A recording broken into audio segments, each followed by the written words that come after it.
തിരുവചനം തിരുവചനം. Praise the Lord. Hallelujah.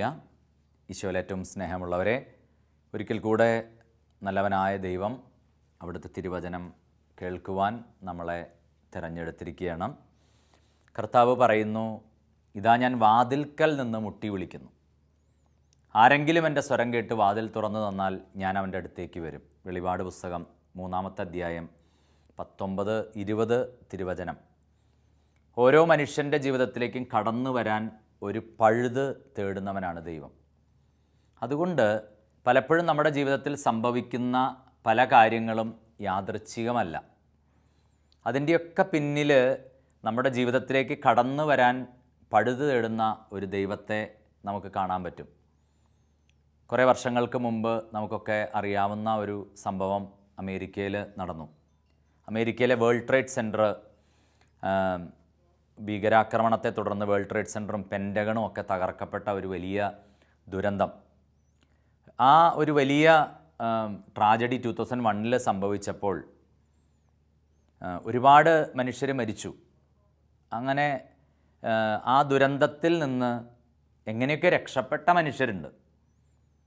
അവരുടെ അനുഭവങ്ങൾ പിന്നീട് നമുക്ക് ഇൻ്റർനെറ്റിൽ അവർ ഷെയർ ചെയ്ത് കിട്ടാനിടയായി. പ്രിയമുള്ളവരെ, നമ്മളെ അത്ഭുതപ്പെടുത്തുന്ന ചില കാര്യങ്ങളുണ്ട്. ഒരു മനുഷ്യൻ അദ്ദേഹത്തിൻ്റെ ഓഫീസിലേക്ക് രാവിലെ ജോലിക്ക് പോകാൻ നിൽക്കുകയാണ്. പതിവ് പോലെ അദ്ദേഹത്തിന് ട്രെയിനിലാണ് പോവുക. അതിനുവേണ്ടി വസ്ത്രം ധരിക്കുന്നു. റെയിൽവേ സ്റ്റേഷൻ വരെ കാറിൽ പോകണം. എല്ലാം കഴിഞ്ഞ് വസ്ത്രം ധരിച്ച് പതിവ് പോലെ കുഞ്ഞിനെ ഒന്ന് എടുത്ത് ഉമ്മ കൊടുത്തതാണ്. എന്നിട്ട് ഭാര്യയുടെ കയ്യിൽ തിരിച്ചു കൊടുക്കും. പതിവായിട്ട് ചെയ്യുന്നതാണ്. കുട്ടിക്കൊരു ഉമ്മ കൊടുക്കും. ആ കൈക്കുഞ്ഞ് അന്ന് അദ്ദേഹത്തിൻ്റെ വസ്ത്രത്തിൽ മൂത്രമൊഴിച്ചു. അങ്ങനെ വസ്ത്രം നനഞ്ഞപ്പോൾ അത് മാറാൻ വേണ്ടിയിട്ട് അദ്ദേഹം കുറേ സമയമെടുത്തു. തിരിച്ച് റെയിൽവേ സ്റ്റേഷനിൽ എത്തുമ്പോഴേക്കും പതിവ് ട്രെയിൻ മിസ്സായി. ആ ഒരൊറ്റ കാരണം കൊണ്ട് അദ്ദേഹം ഓഫീസിലെത്താൻ ലേറ്റായി. ഒരുപക്ഷെ അയാൾ തൻ്റെ ഉള്ളിൽ ലേറ്റായി പോയതിനെ ഓർത്ത് സ്വയം പഴിച്ചിട്ടൊക്കെ അവൻ ചെന്നിട്ടുണ്ടാവുക. കാരണം ചെന്നിട്ട് ചെയ്യേണ്ട കുറേ കാര്യങ്ങളുണ്ട്. പക്ഷെ ഓഫീസിലെത്തുമ്പോൾ കാണുന്നൊരു ദുരന്തം. ആ ഒരു സമയത്തിന് തൊട്ടു മുമ്പ് ഈ വേൾഡ് ട്രേഡ് സെൻറ്റർ ഈ ദുരന്തം സംഭവിച്ചു. വിമാനം കൊണ്ടുവന്ന് ഇടിച്ച് കയറ്റി കെട്ടിടം നിന്ന് കത്തുകയാണ്. ഇനി വേറെ ഒരു മനുഷ്യൻ വേൾഡ് ട്രേഡ് സെൻറ്ററിൻ്റെ ഓഫീസിനകത്ത് ഇരിപ്പുണ്ടായിരുന്നു. അയാൾക്ക് പെട്ടെന്ന് തോന്നി തൻ്റെ കാലിൽ പുതിയതായിട്ട് വാങ്ങിയ ചെരുപ്പ് ഉണ്ടാക്കിയൊരു ഇൻഫെക്ഷൻ, കാലിൻ്റെ ഇവിടെ വേദന എടുക്കുന്നു. അദ്ദേഹം താഴേക്ക് ലിഫ്റ്റ് വഴി വന്നിട്ട് ഒരു ക്ലിനിക്കിൽ പോയിട്ട് ഡോക്ടറെ കാണാൻ അല്ലെങ്കിൽ ഒന്ന് ഡ്രസ്സ് ചെയ്യാം എന്ന് കരുതി താഴേക്ക് ഇറങ്ങിപ്പോകുന്നതാണ്. ആ സമയത്താണ് ഈ വൻ ദുരന്തം അവിടെ സംഭവിക്കുന്നത്. അപ്പോൾ ചെരുപ്പിട്ട് കാല് പൊട്ടിയത് കൊണ്ട് മാത്രം അത് ഒന്ന് ഡോക്ടറെ കാണിക്കാൻ താഴേക്ക് പോന്ന ആ മനുഷ്യൻ രക്ഷപ്പെടാനിടയായത്രേ. പിന്നൊരാൾ പതിവ് പോലെ ഓഫീസിലേക്ക് വരുമ്പോൾ ഒരു ദേവാലയം കണ്ടപ്പോൾ അദ്ദേഹത്തിന് തോന്നി ഒന്ന് കയറണം. കുറേ നാളായി. അങ്ങനെ ആ കാർ അവിടെ പാർക്ക് ചെയ്ത് പള്ളിയിൽ ഇത്തിരി സമയം പ്രാർത്ഥിച്ച് ഇറങ്ങിപ്പോരുന്ന സമയത്ത് അവിടുത്തെ വികാരിയച്ഛനെ കാണുന്നു. അച്ഛനോടും കുറച്ച് സമയം സംസാരിച്ച് തിരിച്ച് തൻ്റെ ഓഫീസിലേക്ക് ഡ്രൈവ് ചെയ്യുമ്പോഴാണ് ഈ ഒരു വലിയ ദുരന്തം നടന്ന വാർത്ത അദ്ദേഹം കേൾക്കുന്നത്. നമുക്ക് നിസ്സാരമെന്ന് തോന്നാവുന്ന ചില കാര്യങ്ങൾ, ഒരു കുഞ്ഞ് വസ്ത്രത്തിൽ മൂത്രമൊഴിക്കുന്ന എത്രയോ നിസ്സാരമായ കാര്യമാണ്. ഒരു ചെരുപ്പിട്ടിട്ട് കാല് പൊട്ടുക നിസ്സാരമായ കാര്യമാണ്. ഒരു ദേവാലയത്തിൻ്റെ ആ ഒരു കുരിശുരൂപം കാണുമ്പോൾ പള്ളിക്കകത്ത് കയറാൻ തോന്നുന്ന നിസ്സാരമായ കാര്യമാണ്. പക്ഷേ ഈ നിസ്സാരമായ യാദൃച്ഛികമായ സംഭവങ്ങൾ അവരുടെ ജീവിതത്തെ അവർക്ക് തിരിച്ചു കൊടുത്തു. അപ്പോൾ നമ്മുടെയൊക്കെ ജീവിതത്തിൽ യാദൃച്ഛികമെന്ന് നമ്മൾ കരുതുന്ന ചില കാര്യങ്ങൾ തീർച്ചയായിട്ടും യാദൃച്ഛികമാവണമെന്നില്ല. ഇവിടെ ഒരു വാഹനത്തിൻ്റെ പുറകിൽ എഴുതി വച്ചിരിക്കുകയാണ്, എൻ്റെ സങ്കടങ്ങൾ എനിക്ക് ദൈവം കാണിച്ചു തന്ന വഴികളാണ്. നമ്മുടെ ജീവിതത്തിൽ നമുക്ക് മാത്രമായിട്ടുള്ള ചില സങ്കടങ്ങളുണ്ട്. ഇതാരോടും പറഞ്ഞിട്ടോ അല്ലെങ്കിൽ ഏതെങ്കിലും ഒരു പരിഹാരമൊന്നുമില്ല. ഈ സങ്കടങ്ങൾ, ഈ സഹനം തീർച്ചയായും പ്രിയമുള്ളവരെ അതൊരു നാശത്തിനുള്ളതല്ല. എൻ്റെ സങ്കടങ്ങൾ എനിക്ക് ദൈവം കാണിച്ചു തന്ന വഴികളാണ്. അപ്പോൾ നമ്മുടെയൊക്കെ ജീവിത സഹനങ്ങളെ നമ്മുടെ ജീവിതത്തിൽ യാദൃച്ഛികമെന്ന് കരുതുന്ന ചില പ്രത്യേകമായ രീതിയിൽ ഒരു ഭവനത്തിൽ ഒരു പുരോഹിതൻ പറഞ്ഞാണ്, അദ്ദേഹം വീട് സന്ദർശിക്കാൻ ചെല്ലുമ്പോൾ ഭയങ്കരമായിട്ട് വിഷമിച്ചിരിക്കുകയാണ്, ഒരുപാട് സങ്കടപ്പെട്ട്. അതിൻ്റെ കാരണം അവരുടെ മകൻ ഡോക്ടറാണ്, PG എൻട്രൻസിന് പരീക്ഷ എഴുതി. ഒരാൾ പ്രാർത്ഥിച്ചിട്ട് പറഞ്ഞു കൃത്യമായിട്ട് ഇന്ന കോളേജിൽ മകൻ അഡ്മിഷൻ കിട്ടും എന്ന് അദ്ദേഹത്തിന് സന്ദേശം കിട്ടി എന്ന രീതിയിലൊക്കെ പറഞ്ഞു. റിസൾട്ട് വന്നപ്പോൾ കിട്ടിയിട്ടില്ല. അവർക്ക് ആകപ്പാടെ അസ്വസ്ഥതയായി. ഇങ്ങനെ ഒരു മെസ്സേജ് കിട്ടിയതാണ്, അല്ലെങ്കിൽ ആരോ പ്രാർത്ഥിച്ച് പറഞ്ഞതാണ്, എന്നിട്ടും കിട്ടിയില്ലല്ലോ. അപ്പം അച്ഛൻ പറയുകയാണ്, അച്ഛൻ അവരോട് പറഞ്ഞു, നിങ്ങളിങ്ങനെ വിഷമിക്കല്ലേ, ആ കുട്ടി ഒരു ഡോക്ടറാണ്, അവന് PG എൻട്രൻസിന് അഡ്മിഷൻ അവൻ ഇനി എഴുതിയെടുക്കും. നിങ്ങളിങ്ങനെ വിഷാദിച്ച വീടൊക്കെ ഏതാണ്ട് ഒരു മരണ വീട് പോലെയൊക്കെ ആക്കിയിട്ട് നിങ്ങളൊന്ന് സന്തോഷിക്കുക, നിങ്ങളിത്തിരി നല്ല ഭക്ഷണമൊക്കെ കഴിക്കുക, എല്ലാവരും കൂടെ ഒന്ന് പുറത്തു പോ, ഇങ്ങനെ അടച്ചുപൂട്ടി നിരാശപ്പെട്ടിരിക്കല്ലേ. അങ്ങനെ ആ ഒരു പുരോഹിതൻ്റെ സമയോചിതമായ ഇടപെടൽ വളരെ ഒരു പ്രശ്നത്തിൽ, ഒരു കുഞ്ഞു കാര്യത്തിൽ തളർന്നു പോയ ആ കുടുംബത്തിന് ഒരു ചേഞ്ച് കൊടുക്കുന്നു. പലപ്പോഴും നമ്മളിങ്ങനെയാണ്, ഒരു യാദൃച്ഛികമായിട്ടുള്ള ഒരു തടസ്സം നേരിട്ടാൽ, ഒരു വിവാഹം പറഞ്ഞു വെച്ച് എല്ലാം ഉറപ്പിച്ചാണ്, ആ വിവാഹത്തിൽ നിന്ന് അവർ പിന്മാറി. തീർച്ചയായും നമ്മൾ ദൈവത്തിന് നന്ദി പറയണം. കാരണം ഇത് യാദൃച്ഛികം ആവില്ല. കാരണം അതിൻ്റെ പിന്നിൽ നമുക്കറിയാത്ത ദൈവത്തിൻ്റെ ഒരു പ്രവൃത്തിയുണ്ട്. അതുകൊണ്ടാണല്ലോ സങ്കീർത്തകൻ പറഞ്ഞ, എൻ്റെ കഷ്ടത എനിക്ക് ഉപകരിച്ചു, അതിലൂടെ ഞാൻ അങ്ങയുടെ മുഖം ദർശിച്ചു. അപ്പോൾ നമ്മുടെ ജീവിതത്തിലെ കഷ്ടങ്ങൾ ഒരവസാനമല്ല. റോമാലേഖനം 5-ാമത്തെ അധ്യായം അവിടെ 4 തുടങ്ങിയുള്ള വചനമാത്രേ, എന്തെന്നാൽ കഷ്ടത സഹനശീലവും, സഹനശീലം ആത്മധൈര്യവും, ആത്മധൈര്യം പ്രത്യാശയും ഉളവാക്കുന്നു എന്ന് നാം അറിയുന്നു. പ്രിയമുള്ളവരെ, കഷ്ടത സഹനശീലം, സഹനശീലം ആത്മധൈര്യം തരുന്നു, ആത്മധൈര്യം പ്രത്യാശ ഉളവാക്കുന്നു. എന്നിട്ട് പറഞ്ഞ പ്രത്യാശ നമ്മെ നിരാശരാക്കുന്നില്ല. അപ്പോൾ ഇവിടെ ഇന്ന് കഷ്ടതകൾ അല്ലെങ്കിൽ സഹനശീലത്തിൻ്റെ അനുഭവങ്ങൾ, അതൊക്കെ നമുക്ക് വലിയൊരു ആത്മധൈര്യം നമ്മുടെ ജീവിതത്തിൽ തരുന്നുണ്ട്. അതുകൊണ്ട് തന്നെ ജീവിതത്തിലൊരു കഷ്ടതയുണ്ടാകുമ്പോൾ, ഒരു പരാജയം കടന്നു വരുമ്പോൾ ഉടനെ തന്നെ നമ്മൾ ആകുലപ്പെടണ്ട. ഒരു കോളേജിലൊരു ക്യാമ്പസ് റിട്രീറ്റിൽ ഒരു പെൺകുട്ടി പ്രാർത്ഥിക്കാനായിട്ട് കടന്നു വന്നു. അപ്പോൾ അവളുടെ ഏറ്റവും വലിയ ദുഃഖം എന്ന് പറയുന്നത്, അവളുടെ ഗ്രാൻഡ് മദറിന്, അമ്മാമ്മയ്ക്ക് വലിയ ആഗ്രഹമായിരുന്നു അവളെ ഡോക്ടറാക്കണം. അവൾ പരമാവധി പരിശ്രമിച്ചിട്ടും അവൾക്ക് ഡോക്ടറാവാൻ പറ്റിയില്ല. അതിൻ്റെ ഒരു വിഷമം അവളുടെ ഉള്ളിലുണ്ട്, അമ്മാമ്മയുടെ ആഗ്രഹം സാധിച്ചില്ലല്ലോ. എന്തായാലും ആ ധ്യാനത്തിലൂടെ അവൾ തന്നെക്കുറിച്ചുള്ള ദൈവത്തിൻ്റെ പദ്ധതി മറ്റൊന്നാണ്, ഡോക്ടറാവലല്ല എന്ന് അംഗീകരിച്ചുകൊണ്ട് ആ ധ്യാനത്തിൽ അവൾക്കൊരു സൗഖ്യം, അല്ലെങ്കിൽ ആ ദൈവ പദ്ധതിയെ അംഗീകരിക്കാൻ ആവശ്യമായ ഒരു തുറവി അവൾക്ക് ലഭിച്ചു. അവൾ പിന്നീട് പറയുകയൊക്കെ ഉണ്ടായി. പിന്നീട് കുറച്ച് നാൾ കഴിഞ്ഞിട്ട് ആ കോളേജുമായി ബന്ധപ്പെട്ടുള്ള ഒരു പത്രവാർത്ത ശ്രദ്ധിച്ചപ്പോൾ ഈ പെൺകുട്ടിയാണ് ആ വർഷം അവിടെ നടന്നൊരു അവിടുത്തെ PG എക്സാമിനേഷനിൽ ഫസ്റ്റ് റാങ്ക് കിട്ടിയത്. അപ്പോൾ അവൾ ഒരുപക്ഷെ ഒരു മെഡിക്കൽ ഡോക്ടർ ആകണം എന്നുള്ളൊരു ആഗ്രഹമായിട്ടൊക്കെ പോയെങ്കിൽ ഒരിക്കലും ഒരു യൂണിവേഴ്സിറ്റി ടോപ്പർ ആവുകയോ അവളുടെ ചിത്രം പത്രത്തിൽ വരികയൊക്കെ ചെയ്യേണ്ട ഒന്നല്ല. അപ്പോൾ ഇവിടെ നമ്മൾ തിരിച്ചറിയണം, നമ്മുടെ ജീവിതത്തിൽ ചില യാദൃച്ഛികമായ തടസ്സങ്ങൾ, ചില യാദൃച്ഛികമായ സംഭവങ്ങൾക്ക് പിന്നിൽ ദൈവത്തിൻ്റെ ഒരു പദ്ധതിയുണ്ട്. അതുകൊണ്ട് ഓർക്കുക, കഷ്ടത സഹനശീലവും, സഹനശീലം ആത്മധൈര്യവും, ആത്മധൈര്യം പ്രത്യാശയും ഉളവാക്കുന്നു. ഇന്ന് വളരെ പ്രത്യേകമായിട്ട് നമ്മുടെയൊക്കെ കാലത്തെ കുട്ടികളെയൊക്കെ എടുത്ത ജീവിതത്തിൽ ഒരു സഹന അനുഭവങ്ങളെയും നേരിടാൻ ആവാത്ത വിധം അവർ ദുർബലരാണ്. അതിൻ്റെ ഒരു പ്രധാനപ്പെട്ട കാരണങ്ങൾ, ജീവിതത്തിൽ അവർക്ക് ഒരു സങ്കടവും അനുഭവപ്പെടാതിരിക്കാൻ പാകത്തിന് അവരുടെ ജീവിതത്തെ കുറേ കൂടെ നമ്മൾ സുഖം നിറഞ്ഞ ഒന്നാക്കിയിട്ട് മാറ്റുകയാണ്. അപ്പം ഇന്ന് അതുകൊണ്ട് തന്നെ ഒരു ഏജ് കഴിയുമ്പോഴൊന്നും മാതാപിതാക്കൾ മക്കളെ ഓർത്ത് വല്ലാതെ ആശങ്കപ്പെടുന്നുണ്ട്. ഞാനൊരു ഭവനത്തിൽ ചെന്നപ്പോൾ കണ്ട ഒരു മനോഹരമായ കാഴ്ച, വളരെ സമ്പന്നമായ ഒരു ഭവനം, ഹസ്ബൻഡ് ഡോക്ടറാണ്, വൈഫും ഹൈലി എഡ്യൂക്കേറ്റഡ് ആണ്. എന്നിട്ട് ഒരു സായാഹ്നത്തിൽ കാണുന്ന കാഴ്ച, അവരുടെ വലിയൊരു വിദ്യാലയത്തിലൊക്കെ പഠിക്കുന്ന ഒരു കൊച്ചു പയ്യൻ, 6-ലോ 7-ലോ പഠിക്കുന്ന ആ കുട്ടിയെ കൊണ്ട് അമ്മ ഒരു ബക്കറ്റ് തുണി എടുത്തിട്ട്, ഈ കുട്ടി അമ്മയും കൂടെ പോകുന്നുണ്ട് ക്ലിപ്പൊക്കെ ആയിട്ട്. പിന്നെ ഞാൻ നോക്കുമ്പോൾ അനിയത്തിമാരുടെ ഉടുപ്പൊക്കെ പിഴിഞ്ഞ് ക്ലിപ്പൊക്കെ ഇടുന്നുണ്ട്. എനിക്കത് വല്ലാത്തൊരു കാഴ്ചയായിട്ട് തോന്നി. കാരണം അവരുടെ വീട്ടിൽ വേലക്കാരൊന്നും ഇല്ലാഞ്ഞിട്ടല്ല, പക്ഷേ അല്ലെങ്കിൽ ഒരു വേലക്കാരെ അവർക്ക് സ്ഥിരമായിട്ട് നിർത്താൻ പറ്റാഞ്ഞിട്ടല്ല, പക്ഷേ ഈ ഒരു അമ്മ അല്ലെങ്കിൽ ആ ഒരു കുടുംബം അവരുടെ കുഞ്ഞുങ്ങളെ നാളേക്ക് പര്യാപ്തമാക്കുന്നുണ്ട്. അനുജത്തിയുടെ ഉടുപ്പ് തോരയിടുന്നതും അല്ലെങ്കിൽ അനുജൻ്റെ ട്രൗസർ ഒന്നുകൂടെ പിഴിഞ്ഞ് വാഷിംഗ് മെഷീനിൽ അലക്കിയതാണ്, അതൊക്കെ ക്ലിപ്പിലിടാൻ എന്നൊക്കെ ഒരു ആൺകുട്ടിയെ ചേർത്ത് പിടിക്കുന്ന ഒരു കാഴ്ച. അപ്പോൾ ഇന്ന് ഒരു കഷ്ടത കടന്നു വരുമ്പോഴേക്ക്, ഒരു സഹനശീലം കടന്നു വരുമ്പോൾ അതിനെ അതിജീവിക്കാൻ ആവാത്ത വിധം പലരും ദുർബലരാണ്. അതുകൊണ്ട് പ്രിയമുള്ളവരെ, നമ്മുടെ ജീവിതത്തിൽ സംഭവിക്കുന്ന അനുഭവങ്ങളൊന്നും യാദൃച്ഛികമല്ലെന്നും അവയ്ക്ക് പിന്നിൽ ദൈവത്തിൻ്റെ പദ്ധതിയുണ്ടെന്നും തിരിച്ചറിയാനായിട്ട് നമുക്ക് കഴിയണം. അപ്പോൾ കഷ്ടത നമുക്ക് സഹനശീലം ആത്മധൈര്യവും പ്രദാനം ചെയ്യും എന്ന് നമുക്ക് മറക്കാതിരിക്കും. അപ്പോൾ ഒന്നും യാദൃച്ഛികമല്ല.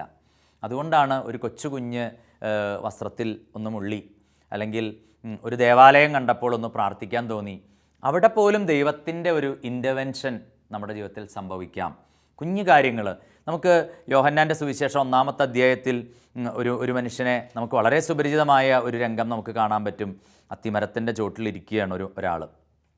ആ ഒരു സമയത്ത് പോലും നമുക്ക് കാണാൻ പറ്റും നഥാനയേൽ ഫിലിപ്പോസിനെ കണ്ടിട്ട് പറഞ്ഞു, നഥാനയേൽ തൻ്റെ ഫിലിപ്പോസ് അന്ത്രയോസിൻ്റെയും പത്രോസിൻ്റെയും പട്ടണമായ ബെത്സൈദായിൽ നിന്നുള്ളവനാണ്. 1-ാമത്തെ അധ്യായം 44-ാമത്തെ വാക്യം. ഫിലിപ്പോസ് നഥാനയേലിനെ കണ്ട് അവനോട് പറഞ്ഞു, മോശയുടെ നിയമത്തിലും പ്രവാചക ഗ്രന്ഥങ്ങളിൽ ആരെപ്പറ്റി എഴുതിയിരിക്കുന്നുവോ അവനെ, ജോസഫിൻ്റെ മകൻ നസ്രത്ത് എന്നുള്ള യേശുവിനെ ഞങ്ങൾ കണ്ടു. അപ്പം നഥാനയേൽ ചോദിക്കുന്നുണ്ട്, നസ്രത്തിന് എന്തെങ്കിലും നന്മയുണ്ടാകുമോ? ഫിലിപ്പോസ് പറഞ്ഞു, വന്ന് കാണുക. അങ്ങനെ നഥാനയേൽ തൻ്റെ അടുത്തേക്ക് വരുന്നത് കണ്ട് യേശു അവനെപ്പറ്റി പറഞ്ഞു, ഇതാ നിഷ്കപടനായ ഒരു യഥാർത്ഥ ഇസ്രായേൽക്കാരൻ. പ്രിയമുള്ളവരെ, ഈശോ ഒരു മനുഷ്യനെ നോക്കിയിട്ട് നിഷ്കപടൻ എന്ന് വിളിക്കണമെങ്കിൽ അയാൾ എന്തുമാത്രം ഒരു നല്ല ഒരു ഹൃദയത്തിൻ്റെ ഉടമയാവണം. പ്രത്യേകമായിട്ട് നമ്മളിന്ന് ചിന്തിക്കണം. ഇന്ന് പലപ്പോഴും ആത്മീയത എന്ന് പറയുന്നത് അനേകരുടെ ജീവിതത്തിൽ അവരിടുന്ന മുഖംമൂടിയാണ്. ഒരു പെൺകുട്ടി പറഞ്ഞു, അമ്മ ധ്യാനകേന്ദ്രത്തിലിരുന്ന് സ്തോത്രം സ്തോത്രം സ്തോത്രം പറയും, വീട്ടിലെത്തിയ മുഴുവൻ സൂത്രം സൂത്രം സൂത്രം. അപ്പോൾ ഇന്ന് ആത്മീയമെന്ന് വിളിക്കപ്പെടുന്ന അല്ലെങ്കിൽ ആത്മീയതയുടെയൊക്കെ വലിയ ലോകങ്ങളിലൊക്കെ മുഴുകുന്നവർക്ക് പലപ്പോഴും അവരുടെ ജീവിത യാഥാർത്ഥ്യങ്ങളിൽ, അവരുടെ യഥാർത്ഥ ലോകത്ത് ആ ആത്മീയതയെ ഒരു സാക്ഷ്യമാക്കിയിട്ട് മാറ്റാൻ കഴിയുന്നുണ്ടോ? യേശു നഥാനയേലിനെ കണ്ടപ്പോൾ പറഞ്ഞു, നിഷ്കപടനായ ഇസ്രായേൽക്കാരനാണെന്ന്. അപ്പം നഥാനയേൽ തീർച്ചയായിട്ടും അത്ഭുതപ്പെട്ടിട്ട് ചോദിക്കുന്നുണ്ട്, എന്താണ് ചോദിച്ചത്? അപ്പോൾ നഥാനയേൽ ചോദിച്ചു, നീ എന്നെ എങ്ങനെ അറിയുന്നു? ഇതൊരു വലിയ ചോദ്യമാണ്. കർത്താവ്, നീ എന്നെ എങ്ങനെ അറിയുന്നു? കാരണം അതിൻ്റെ ഉത്തരം വളരെ വ്യക്തമായിട്ട് യോഹന്നാൻ 2:25 യോഹന്നാൻ എഴുതി വച്ചിട്ടുണ്ട്. എന്താണെന്നറിയോ? മനുഷ്യനെ പറ്റി ആരുടെയും സാക്ഷ്യം അവന് ആവശ്യമില്ല, മനുഷ്യനിൽ ഉള്ളത് എന്താണെന്ന് അവിടുന്ന് അറിയുന്നു. പ്രിയമുള്ളവരെ, മനുഷ്യനെ പറ്റി ആരുടെയും സാക്ഷ്യം മിശിഹായ്ക്ക് ആവശ്യമില്ല. അതുകൊണ്ട് തന്നെ നമ്മൾ നമ്മുടെ ആത്മീയതയിൽ ഏതാണ്ടൊക്കെ ഒരു പ്രദർശനപരതയൊക്കെ കാണിച്ചുകൊണ്ട് ദേവാലയത്തിൽ ഭക്തിയുടെയൊക്കെ ഒരു വേഷമൊക്കെ അണിയുമ്പോൾ നമ്മളിലെ യഥാർത്ഥ മനുഷ്യനെ കാണുന്നവനാണ് ക്രിസ്തു. മനുഷ്യൻ എന്താണ് എന്ന് കാണുന്നവനാണ് ക്രിസ്തു എന്ന് നമ്മൾ മറക്കാതിരിക്കുക. അപ്പം നഥാനയേൽ ചോദിച്ചു, കർത്താവേ, നീ എന്നെ എങ്ങനെ അറിയുന്നു? നമ്മൾ തീർച്ചയായിട്ടും അറിയണം, നമ്മളെ മുഴുവനായിട്ടും അറിയുന്നവനാണ് ഈശോ. അതുകൊണ്ട് തന്നെയാണ് വിശുദ്ധനായ ജോൺ മരിയ വിയാനി പുണ്യവാൻ്റെ അടുത്ത് ഒരു മനുഷ്യൻ കുമ്പസാരിക്കാൻ പോയി. ആ മനുഷ്യൻ കുമ്പസാരക്കൂട്ടിൽ ചെന്നിട്ട് മരിയ വിയാനി പുണ്യവാൻ്റെ അടുത്ത് കുമ്പസാരിക്കാനായിട്ട് മനുഷ്യർ രാത്രിയും പകലുമെന്നില്ലാതെ ഓടിയെത്തുകയും അത് നിയന്ത്രിക്കാനായിട്ട് വലിയ ഒരു ക്ലേശം തന്നെ ഗവൺമെൻറ്റിനുണ്ടായിരുന്ന ഒരു സമയമാണ്. അപ്പം ആ സമയത്ത് കുമ്പസാരിക്കാൻ വന്ന ഈ മനുഷ്യൻ കുമ്പസാരിച്ച് കഴിയുമ്പോൾ വിശുദ്ധൻ ഇരുന്ന് പതുക്കെ വിതുമ്പാൻ തുടങ്ങുന്നു. അപ്പോൾ ഈ മനുഷ്യൻ ധനാഢ്യനായ മനുഷ്യൻ ചോദിക്കുന്നുണ്ട്, അങ്ങ് എന്തിനാണ് കരയുന്നത്? കാരണം കരയാനുള്ളതൊന്നും ഞാൻ പറഞ്ഞില്ലല്ലോ. ഉടനെ വിശുദ്ധ മരിയ വിയാനി പറയുന്നു, സഹോദരൻ, നീ അത് പറയാത്തത് കൊണ്ടാണ് ഞാൻ കരയണത്. കാരണം ഈ കുമ്പസാരക്കൂടിൻ്റെ പുറത്ത് നീ ഇറങ്ങുമ്പോൾ നിന്നെ കാത്തിരിക്കുന്ന ദുഷ്ടാരൂപികളെ ആ വിശുദ്ധന് കാണാൻ കഴിയും. നിനക്ക് സംഭവിക്കാൻ പോകുന്ന ദുരന്തത്തെ എനിക്കറിയാം. അതുകൊണ്ട് ഇതൊന്നും അറിയാത്ത ഒരാളെപ്പോലെ നീ ഒരു കുമ്പസാരക്കൂടിൻ്റെ ഉള്ളിൽ ദൈവത്തെ കബളിപ്പിക്കാൻ പരിശ്രമിക്കുന്നത്, അത് കണ്ടിട്ടാണ് ഈ വിശുദ്ധൻ കരയുന്നത്. ഇതുപോലെ നഥാനയേൽ ചോദിക്കുന്നുണ്ട്, കർത്താവ്, നീ എങ്ങനെ എന്നെ അറിയുന്നു? പ്രിയമുള്ളവരെ, നമ്മൾ മനസ്സിലാക്കണം, ഈശോയ്ക്ക് നമ്മളെ അറിയാൻ വേറെ ആരും വേണ്ട. അതുകൊണ്ടാണ് യോഹന്നാൻ 2:25 പറഞ്ഞത്, മനുഷ്യനിലുള്ളത് എന്താണെന്ന് അവിടുന്ന് അറിയുന്നു, ആരുടെയും സാക്ഷ്യം അവന് ആവശ്യമില്ല. അങ്ങനെ നഥാനയേൽ വന്നപ്പോൾ ഈശോ പറഞ്ഞൊരു മറുപടി എന്താണ്? നീ അത്തിമരത്തിൻ്റെ ചുവട്ടിൽ ഇരിക്കുമ്പോൾ ഞാൻ നിന്നെ കണ്ടു. ഒരു അത്തിമരത്തിൻ്റെ ചുവട്ടിലിരിക്കുന്ന നഥാനയേലിനെ അവൻ തൻ്റെ അരികിലേക്ക് എത്തുന്നതിന് മുമ്പേ കാണുന്ന ഒരു തമ്പുരാൻ നമുക്കുണ്ട്. അപ്പോൾ ഇന്ന് ചിലപ്പോൾ ജീവിതത്തിൽ ചില അത്തിമരങ്ങളുടെ താഴെ നമ്മൾ ഇരിക്കുന്നുണ്ടാവും. കർത്താവ് തീർച്ചയായും നമ്മൾ തൻ്റെ അരികിലേക്ക് വരുന്ന നിമിഷങ്ങളെ നോക്കി കാത്തിരിക്കുന്ന ദൈവമാണ്. അപ്പോൾ ഈശോ നഥാനയേലിനോട് പറയുന്നുണ്ട്, നീ അത്തിമരത്തിൻ്റെ ചുവട്ടിൽ ഇരിക്കുന്നത് ഞാൻ കണ്ടു. അപ്പോൾ ഇരിക്കുമ്പോൾ ഞാൻ നിന്നെ കണ്ടു. നഥാനയേൽ അപ്പോൾ പറയുന്നു, റബ്ബി, അങ്ങ് ദൈവപുത്രനാണ്, ഇസ്രായേലിൻ്റെ രാജാവാണ്. അങ്ങ് ദൈവപുത്രനാണ്, ഇസ്രായേലിൻ്റെ രാജാവാണ്. ഈശോ പറഞ്ഞു, അത്തിമരത്തിൻ്റെ ചുവട്ടിൽ നിന്നെ കണ്ടു എന്ന് ഞാൻ പറഞ്ഞതുകൊണ്ട് നീ എന്നിൽ വിശ്വസിക്കേണ്ട, നീ ഇതിനേക്കാൾ വലിയ കാര്യങ്ങൾ കാണും. പ്രിയമുള്ളവരെ, നമ്മുടെയൊക്കെ ജീവിതത്തിൽ നമ്മൾ മനസ്സിലാക്കണം, ഒന്നും യാദൃച്ഛികമല്ല. എല്ലാറ്റിൻ്റെ പിന്നിലും ദൈവത്തിൻ്റെ ഒരു കരം കാണാൻ കഴിയുമ്പോൾ പിന്നീട് നമുക്ക് നിരാശപ്പെടാനോ ആകുലപ്പെടാനോ വഴിയില്ല.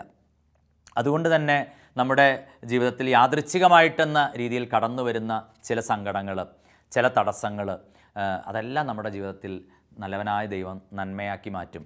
പഴയൊരു ആത്മീയ ഗാനം വളരെ അർത്ഥപൂർണമാണ്. ആ പാട്ടിൻ്റെ വരികൾ ഇങ്ങനെയാണ്: രോഗങ്ങളിലൂടെ, ദുരിതങ്ങളിലൂടെ, തടസ്സങ്ങളിലൂടെ, തകർച്ചയിലൂടെ ദൈവം നമ്മോട് സംസാരിക്കുന്നു, ദൈവഹിതം നമ്മെ അറിയിക്കുന്നു. അപ്പം ചില രോഗങ്ങൾ, ചില ദുരിതങ്ങൾ, ചില തടസ്സങ്ങൾ, തകർച്ചകൾ, അത് ദൈവം നമ്മുടെ ജീവിതത്തിൽ ദൈവം വരുത്തിയെന്ന് നമ്മൾ പറയരുത്, അനുവദിക്കുന്നത് തീർച്ചയായും നമ്മുടെ ജീവിതത്തിൽ നമ്മൾ ദൈവത്തെ കണ്ടെത്താനാണ്.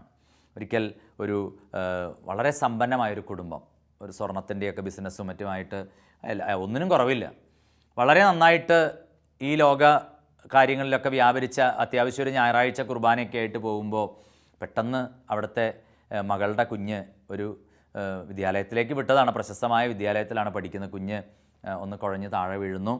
അങ്ങനെ മാതാപിതാക്കൾ ഈ കുട്ടിയായിട്ട് അധ്യാപകരെ വിളിച്ചറിയിച്ചു. കുഞ്ഞുമായിട്ട് വീട്ടിലേക്ക് പോകുന്നു. പക്ഷേ അത് കൂടുതൽ കോംപ്ലിക്കേറ്റഡ് ആവുന്നു എന്ന് കണ്ടതോടുകൂടി അവർ വലിയ ആശുപത്രിയിലേക്കൊക്കെ പോകുന്നു. ഒടുവിൽ ഡോക്ടേഴ്സ് കണ്ടെത്തി കാര്യമായിട്ടൊന്നും ചെയ്യാനൊന്നുമില്ല. അത്രയും മോശമായൊരവസ്ഥയിലേക്ക് കുഞ്ഞിൻ്റെ രോഗം വഴിമാറി. ആ ഒരു സങ്കടവും വേദനയും അവർ പല രീതിയിൽ അതിൻ്റെ പരിഹാരം അന്വേഷിച്ചു. ആരോ പറഞ്ഞു കൊടുത്തു, ഇങ്ങനെ ഒരു ധ്യാനകേന്ദ്രമുണ്ട്. അപ്പോഴാണ് അങ്ങനത്തെ പരിപാടിയൊക്കെ നമുക്കും വേണം എന്നുള്ളൊരു വിചാരത്തിൽ അങ്ങനെ 7 ദിവസം നീളുന്ന ഒരു ദൈവവചന ശുശ്രൂഷയിൽ പങ്കെടുക്കാൻ വേണ്ടിയിട്ട് മനസ്സില്ലാ മനസ്സോടെ ആ കുടുംബത്തിലെ പ്രധാനപ്പെട്ട 2 വ്യക്തികളും കുട്ടിയും അവരൊക്കെ വരികയാണ്. അങ്ങനെ അവർ ആ ധ്യാനത്തിൽ ദൈവവചനം കേൾക്കുകയല്ല ചെയ്തുകൊണ്ടിരിക്കുന്നത്. കുട്ടിയുടെ രോഗം എപ്പോഴാണ് മാറുക, ഇപ്പോൾ മാറുമോ, എപ്പോഴാണ് പ്രധാന ധ്യാനഗുരു വന്ന് കുഞ്ഞിൻ്റെ തലയിൽ കൈവച്ച് അത്ഭുതം നടത്തി ധ്യാനം തീരുമ്പോഴേക്കും ഞങ്ങളെ തിരിച്ചു വിടുക. ഇതാണ് അവരുടെ ആകുലത. പ്രിയമുള്ളവരെ, ആ ധ്യാനത്തിൻ്റെ 1-2 ദിവസം കഴിഞ്ഞപ്പോൾ അവർക്കൊരു കാര്യം മനസ്സിലായി. കുഞ്ഞ് മരിച്ചാലും, ആ കുഞ്ഞ് രോഗത്തോടെ മരിച്ചാലും ആ കുട്ടി സ്വർഗത്തിലേക്ക് പോകും. കാരണം അതിന് അത്രയും പരിശുദ്ധിയും നിഷ്കളങ്കതയൊക്കെ ഉള്ളൊരു കുഞ്ഞാണ്. പക്ഷേ ഞങ്ങളിൽ ആർക്കെങ്കിലും മരണം സംഭവിച്ചാൽ, പ്രത്യേകിച്ച് പാപത്തിൻ്റെ മ്ലേച്ഛതയിൽ, പാപത്തിൻ്റെ പടുകുഴിയിൽ ജീവിക്കുന്ന ഞങ്ങളുടെ ജീവിതം കൊണ്ട് ഞങ്ങൾ തീർച്ചയായിട്ടും നിത്യനരകാഗ്നി ചെന്ന് വീഴും. അവരോരോരുത്തരായിട്ട് കുമ്പസാരിക്കാൻ തുടങ്ങി. ആ കുടുംബം 1-ാമത്തെ ആഴ്ചയിലെ ധ്യാനം കഴിഞ്ഞു. അവർ തിരിച്ചു വന്നിട്ട് ബാക്കി കുടുംബാംഗങ്ങളെ ആ ധ്യാന മന്ദിരത്തിലേക്കൊക്കെ അയക്കാൻ തുടങ്ങി. പ്രിയമുള്ളവർ, ആ കുടുംബം ഒരു നവീകരണ അനുഭവത്തിലേക്ക് കടന്നു വന്നു. ആ കുട്ടി പിന്നീട് മരിച്ചുപോയി. ഇന്ന് അവരുടെ ഭവനത്തിൽ ഈശോയുടെയും മാതാവിൻ്റെയൊക്കെ ചിത്രത്തിൻ്റെ അടുത്ത് ഈ കുഞ്ഞിൻ്റെ പടമുണ്ടെന്നും ആ കുഞ്ഞിനെ ചൂണ്ടിയിട്ട് അവർ പറയും, ഈ കുഞ്ഞാണ് ഞങ്ങളുടെ ഈ ഭവനത്തെ രക്ഷിച്ചത് എന്ന് പറയാൻ അവർക്ക് ഒരു മടിയില്ല. അപ്പോൾ നമ്മുടെ ജീവിതത്തിൽ നമ്മൾ മനസ്സിലാക്കണം, ദൈവത്തെ സ്നേഹിക്കുന്നവർക്ക്, അവിടുത്തെ പദ്ധതി അനുസരിച്ച് വിളിക്കപ്പെട്ടവർക്ക് ദൈവം സമസ്തവും നന്മയ്ക്കാക്കി പരിണമിപ്പിക്കും. അപ്പോൾ ഈ കുഞ്ഞിൻ്റെ രോഗവും മരണവും ഒരു വേദന തന്നെയാണ്. പക്ഷേ ആ സഹനം ആ കുടുംബത്തെ മുഴുവനും വിശുദ്ധീകരിച്ചെടുക്കാൻ ഇടയായ ഒരു കാരണമായിട്ട് മാറി. അതുകൊണ്ട് പ്രിയ സഹോദരങ്ങളെ, നമ്മൾ ഇന്ന് കടന്നു പോകുന്ന ചില രോഗങ്ങൾ, ചില തടസ്സങ്ങൾ, ചില വിട്ടുമാറാത്ത ചില തകർച്ചകൾ ദൈവം എന്നോട് സംസാരിക്കുന്നു. ദൈവം അടിയന്തരമായിട്ട് ചില കാര്യങ്ങൾ എൻ്റെ ജീവിതത്തിൽ എന്നോട് പറയുന്നു. അതുകൊണ്ട് തന്നെ ആ ദൈവത്തിൻ്റെ സ്വരത്തിന് കാതോർക്കാനായിട്ട് നമുക്ക് കഴിയട്ടെ. നഥാനയേലിനെ നോക്കിയിട്ട് ഈശോ പറഞ്ഞു, ഇതാ നിഷ്കപടനായ ഒരു ഇസ്രായേൽക്കാരൻ. നമ്മുടെയൊക്കെ ജീവിതത്തെ നോക്കിയിട്ട് ഇപ്രകാരം ഈശോയ്ക്ക് പറയാൻ പറ്റുമോ? അതുകൊണ്ട് തന്നെ നമ്മുടെ ജീവിതത്തെ നമുക്ക് കുറേ കൂടെ വിശുദ്ധീകരിക്കാനായിട്ട് പ്രാർത്ഥിക്കാം. തൻ്റെ കുമ്പസാരക്കൂടിനകത്ത് വന്ന് എന്തൊക്കെയോ കള്ളത്തരങ്ങൾ വിളിച്ചു പറഞ്ഞ മനുഷ്യൻ, ആ മനുഷ്യനെ നോക്കിയിട്ട് ആ വിശുദ്ധൻ കരയാനുള്ളൊരു കാരണം അവൻ്റെ യഥാർത്ഥ അവസ്ഥ അവന് അറിയില്ല. അതുകൊണ്ടാണല്ലോ വെളിപാട് പുസ്തകത്തിൻ്റെ 3-ാമത്തെ അധ്യായം തിരുവചനം പറയുന്നു, നീ എല്ലാം തികഞ്ഞവനാണെന്ന് നീ കരുതുമ്പോഴും വചനം ഓർമ്മിപ്പിക്കുകയാണ്, നീ അന്ധനും നഗ്നനും ഒക്കെയാണ്. ഒക്കെ വചനം 3-ാമത്തെ അധ്യായം 17-ാമത്തെ വാക്യം, എന്തെന്നാൽ ഞാൻ ധനവാനാണ്, എനിക്ക് സമ്പത്തുണ്ട്, ഒന്നിനും കുറവില്ല എന്ന് നീ പറയുന്നു. എന്നാൽ നീ നികൃഷ്ടനും ദയനീയനും ദരിദ്രനും അന്ധനും നഗ്നനുമാണെന്ന് നീ അറിയുന്നില്ല. നോക്കുക, വചനം പറയണ, ഞാൻ ധനവാനാണ്, എനിക്ക് സമ്പത്തുണ്ട്, ഒന്നിനും കുറവില്ല, ഞാൻ വിദ്യാസമ്പന്നനാണ്, എനിക്ക് സൗന്ദര്യമുണ്ട്, നിനക്ക് ദൈവമുണ്ടോ?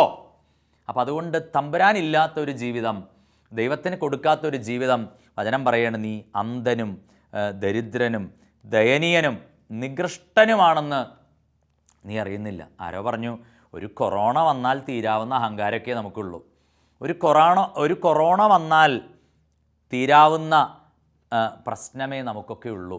പ്രിയമുള്ളവരെ, നമുക്ക് പ്രത്യേകമായിട്ട് ഈ ഒരു മഹാമാരിയും അതൊക്കെ തീർത്ത പ്രതിസന്ധികളുടെയൊക്കെ നടുവിൽ തിരിച്ചറിയാം, ഇതൊന്നും യാദൃച്ഛികമല്ല. ഇതിൻ്റെയൊക്കെ പിന്നിൽ ദൈവത്തിൻ്റെ ചില പദ്ധതികളുണ്ട്. നമ്മുടെ ജീവിതത്തിൽ ചില തടസ്സങ്ങളുണ്ടാകുമ്പോൾ, തകർച്ചകളുണ്ടാകുമ്പോൾ, ബിസിനസ്സിൽ പരാജയം ഉണ്ടാകുമ്പോൾ, വിവാഹം മുടങ്ങുമ്പോൾ, ചില രോഗങ്ങൾ കടന്നു വരുമ്പോൾ നിരാശപ്പെടരുത്. മറിച്ച് നമ്മുടെ ദൈവത്തിലേക്ക് ജീവിതം തിരിക്കണം. കൂടുതൽ ദൈവവചനം വായിക്കാൻ, കൂടുതൽ ദൈവസ്വരം കേൾക്കാൻ നമുക്ക് ആത്മാർത്ഥമായിട്ട് ആഗ്രഹിക്കാം. ഒരു നിമിഷം നമ്മുടെ കണ്ണുകൾ അടയ്ക്കാം. കർത്താവെ, പ്രത്യേകമായിട്ട് ഞങ്ങളുടെ ജീവിതങ്ങളെ അവിടത്തേക്ക് തരുന്നു. നഥാനയേലിനെ അത്തിമരത്തിൻ്റെ ചുവട്ടിലിരിക്കുമ്പോൾ നീ കണ്ടതുപോലെ ഞങ്ങൾ ഓരോരുത്തരും ഓരോ ഇടങ്ങളിലാണ്, ജീവിതത്തിൻ്റെ വ്യഗ്രതകളിലും തിരക്കുകളിലും ഒക്കെ പലതരം അത്തിമരങ്ങൾക്ക് താഴെ ഞങ്ങളെ നീ കാണുന്നുണ്ടല്ലോ. കർത്താവെ, ഞങ്ങളെ നീ വിളിക്കണമേ.